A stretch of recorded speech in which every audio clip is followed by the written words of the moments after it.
It's hard to think 56 years ago, the Cravens family farm transformed, bringing agriculture's biggest and brightest to Buffalo.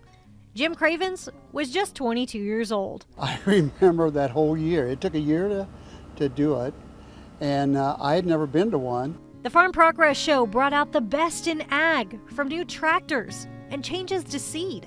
Pioneer was probably one of the bigger ones. Of course, at that time, DeKalb was right up the road. Technology-wise, you had the three, international at that time, Case and John Deere. The size of the equipment back then was nothing like it is now. I mean, the biggest tractor was pulled a 6-bottom plow, which at that time, was huge.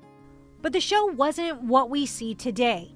It was nestled into family farms. For years, family farms like the Cravens would transform, even planting different seeds for companies. They dug wells here because you had to have the water. There was buildings in the site that I didn't know were there till they were tearing them down. I mean, it was like a whole city. I remember waking up the first day of the show, looking out my bedroom window, and all I saw was lights. And I thought, uh-oh. You can't fathom how many, they said there was 300,000 over the 3 days. Needless to say, it wasn't an easy task to host the show, but the Cravens family knew this was something special for the community, and the community could benefit from it. The 4-Hers sold soda, and I remember that, and I think there was 7 churches that went together. The home church got to serve the food for a week, but the churches at that time made a lot of money, which at that time was a lot of money. But I do remember the 4-H made $14,000. Crops, barns, walking paths, a landing strip for 110 planes, even a parking lot. And Jim has a story about the parking lot. The farm manager, he had an office out there at the show site trying to keep everything going.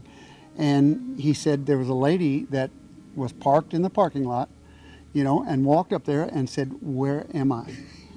She said, "I thought there was a wreck."